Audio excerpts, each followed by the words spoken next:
Yes, well spotted. I'm not at my Melbourne studio, but in a Sydney pub, and with three of my Sydney friends.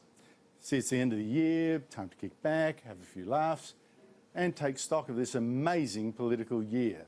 And I'll put it to the meeting. Are things going to get any better or a whole lot worse? Are we losing, or in fact, are we winning?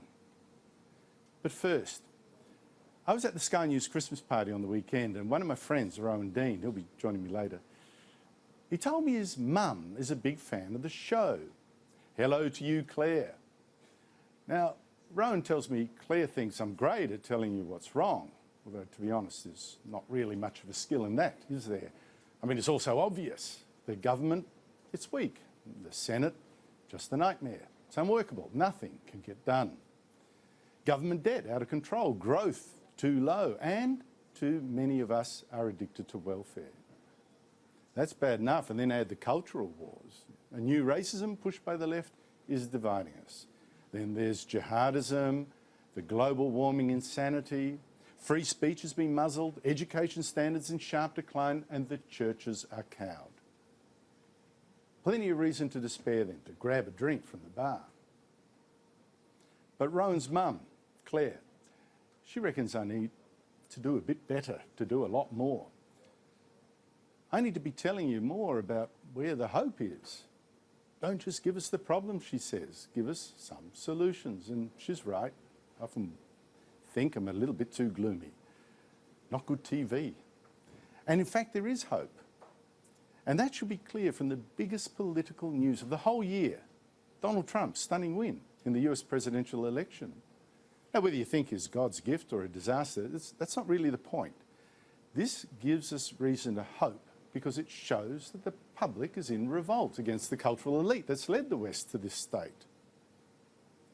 In Australia too, we're now seeing the media and political class changing in a panic. This people's revolt has got them scared. Donald Trump, he's got them scared too. So let me go through some of our wins.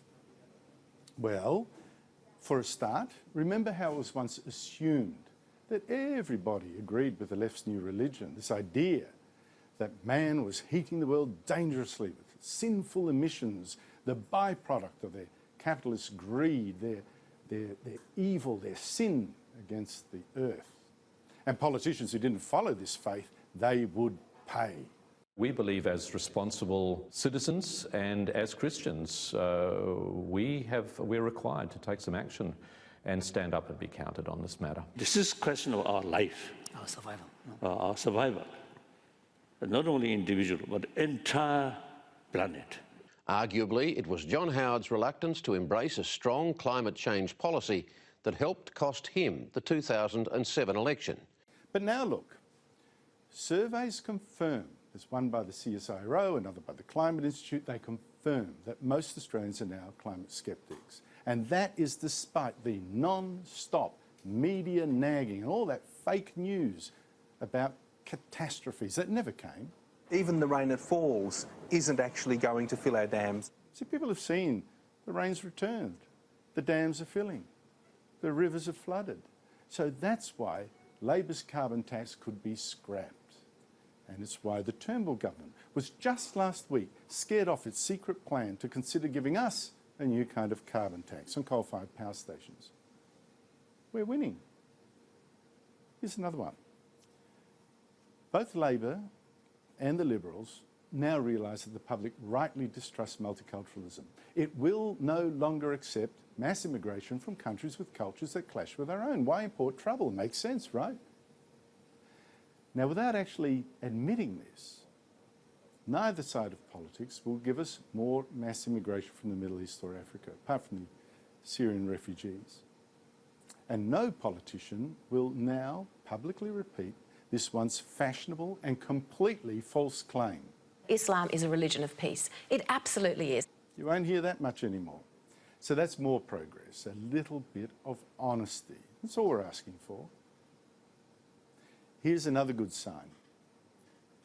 I suspect neither Labor nor the Liberals will now even dare ask Australians to vote at a referendum on Indigenous recognition, which is an attempt to divide us by race. The politicians will keep putting it off because they now know the public is onto their agenda and rejects this racism, and good. Plus, there are now plenty of politicians in Parliament that will call it out as well. Here's another bit of good news. Free speech, so many journalists have just dismissed it as a niche issue, marginal. In fact, it's become a populist issue, taken up by Pauline Hanson and most Liberal backbenchers. This is great.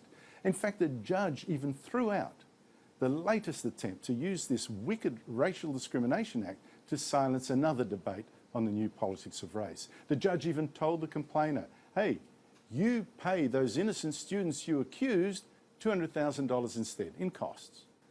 I admit the advance is slow, but the fight for reason, the fight for culture, the fight for freedom, it did advance this year.